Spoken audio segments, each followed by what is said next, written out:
Hello friends, कैसे हैं आप सभी लोग। आई होप कि आप सभी लोग अच्छे होंगे। आज की वीडियो में दोस्तों हम बात करने वाले हैं साम्यवाद और समाजवाद में अंतर के बारे में।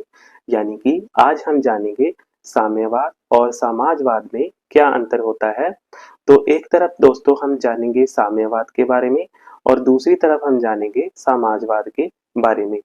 तो साम्यवाद में दोस्तों हमसे कहा गया है कि जो साम्यवाद है वो निजी संपत्ति के पूर्ण अनुमूलन की बात करता है। वहीं दूसरी ओर जबकि समाजवाद कुछ निजी संपत्ति के स्वामित्व के हक में है।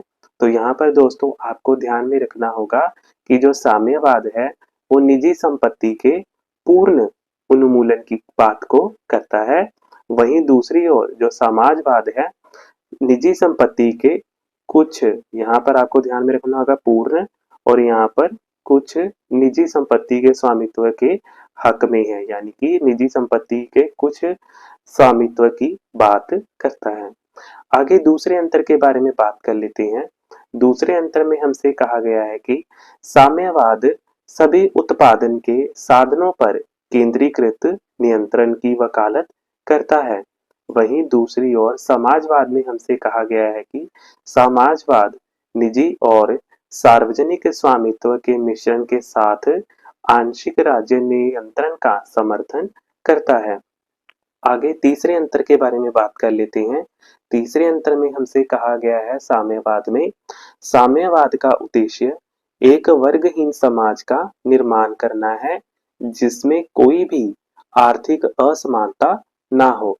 वहीं दूसरी ओर समाजवाद में हमसे कहा गया है कि जो समाजवाद है वो आर्थिक असमानता को कम करना चाहता है।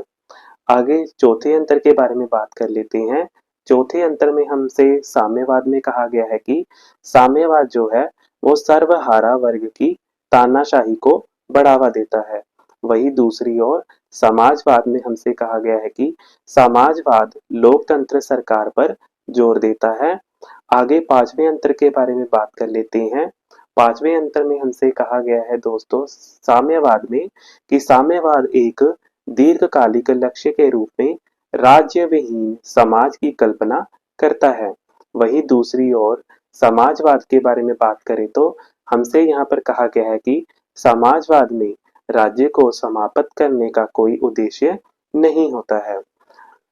आगे छठे अंतर के बारे में बात करें तो साम्यवाद में हमसे कहा गया है कि साम्यवाद बिना बाजार शक्तियों वाली योजनाबद्ध अर्थव्यवस्था की वकालत करता है। वहीं दूसरी ओर जबकि समाजवाद मिश्रित अर्थव्यवस्था का समर्थन करता है। आगे सातवें अंतर के बारे में बात करें तो साम्यवाद में हमसे कहा गया है कि साम्यवाद व्यक्तिगत स्वतंत्रता की तुलना में समानता को प्राथमिकता देता है। वही दूसरी ओर अगर हम समाजवाद के बारे में बात करें तो यहाँ पर हमसे कहा गया है कि जबकि समाजवाद का उद्देश्य व्यक्तिगत स्वतंत्रता और समानता के बीच संतुलन बनाना है। आगे आठवें अंतर के बारे में बात कर लेते हैं। आठवें अंतर में हमसे कहा गया है कि साम्यवाद सभी संसाधनों पर राज्य के स्वामित्व की मांग करता है।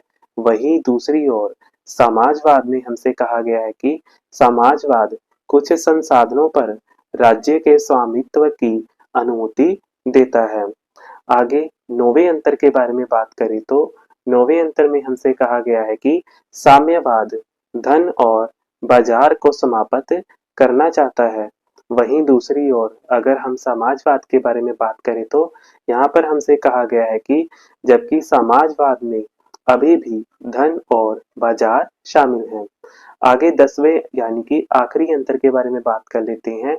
इसके बारे में बात करें तो साम्यवाद में हमसे कहा गया है कि साम्यवाद अंतरराष्ट्रीय क्रांति और वैश्विक एकजुटता पर जोर देता है। वही दूसरी ओर अगर हम समाजवाद के बारे में बात करें तो यहाँ पर हमसे कहा गया है कि जबकि समाजवाद एक विशिष्ट देश के बीच राष्ट्रीय कल्याण और सामाजिक न्याय पर ध्यान केंद्रित करता है। तो ये तो थी दोस्तों साम्यवाद और समाजवाद के ऊपर एक छोटी सी वीडियो। तो आई होप कि दोस्तों आप सभी को आज की वीडियो से कुछ सीखने के लिए मिला होगा। अगर वीडियो अच्छी लगी तो लाइक करें, एक प्यारा सा कमेंट करें। इसी के साथ दोस्तों मेरे चैनल को सब्सक्राइब कर लीजिए। अभी के लिए दोस्तों मुझे दीजिए इजाज़त। मिलते हैं एक और नई वीडियो के साथ। धन्यवाद।